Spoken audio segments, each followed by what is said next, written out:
പൂരത്തിൻ്റെ തലേദിവസം ഉണ്ടല്ലോ തൃശ്ശൂർ റൗണ്ട് കാണാൻ ഒരു പ്രത്യേക തരം ഭംഗിയാണ്. ശരിക്കും ആസ്വദിക്കണമെങ്കിൽ വൈകുന്നേരം തന്നെ പോകണം. നല്ല കാഴ്ചകളാണ്. പന്തലായാലും അത്യാവശ്യം തിരക്ക് കുറവുണ്ടാവും. നമ്മളിപ്പോൾ റൗണ്ടിലേക്ക് കയറുകയാണെങ്കിൽ എവിടെ നിന്നാണോ കയറിയത് അതേ റൗണ്ട് തിരിച്ച് നമ്മൾ എത്തണം. കാരണം എന്ന് വെച്ച് കഴിഞ്ഞാൽ നമ്മുടെ വണ്ടി അവിടെ വെച്ചിട്ടുണ്ടാവുക. കാരണം റൗണ്ട് നമ്മൾ എന്തായാലും അടിക്കും. അപ്പോൾ നല്ല അടിപൊളി പന്തലും കാര്യങ്ങളും. അപ്പോൾ അതിൻ്റെ ഇടയ്ക്ക് നമ്മുടെ തെക്കേ ഗോപുരനടയിൽ റിപ്പോർട്ടറിൻ്റെ ന്യൂസും കാര്യങ്ങളൊക്കെ ഉണ്ടായിരുന്നു, അവരെടുക്കുന്നുണ്ടായിരുന്നു. അപ്പോൾ അതൊക്കെ ജസ്റ്റ് എടുത്ത് നല്ല വൈബാണ് കേട്ടോ. എല്ലാ സാധനങ്ങളും നമുക്ക് ചുറ്റി നടന്ന് കാണാനും സ്ഥലം ഉണ്ടല്ലോ. കുറേ ആൾക്കാർ അങ്ങോട്ട് നടക്കുന്നുണ്ടാവും, കുറേ ആൾക്കാർ ഇങ്ങോട്ട് നടക്കുന്നുണ്ടാവും.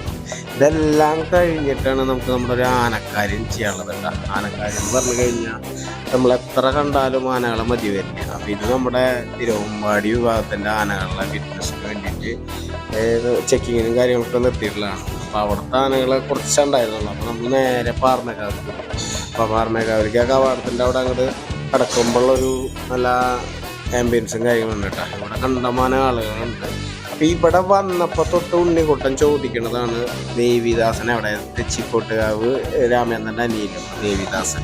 അപ്പോൾ ദേവിദാസനെ നോക്കിയിട്ട് കണ്ടില്ല. അവസാനം കണ്ടു കിട്ടാം. അത് എവിടെയാണെന്ന് കാണിച്ചു തരാം.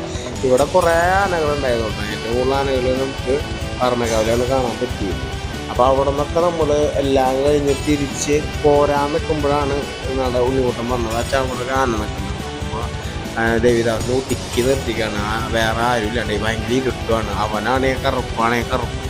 അപ്പോൾ അങ്ങനെ അടിപൊളി വിശേഷങ്ങളായിട്ട് നേരെ എല്ലാം കണ്ട് തൃശ്ശൂർ പൂരം അങ്ങോട്ട് ആഘോഷിക്കാൻ തീരുമാനിച്ചു. അങ്ങനെ അവസാനം ഞങ്ങളൊരു ഐസ്ക്രീമൊക്കെ മേടിച്ച് തിന്നത് വീട്ടിലേക്ക് പോകുന്നുണ്ട്. അപ്പോൾ ഓക്കെ.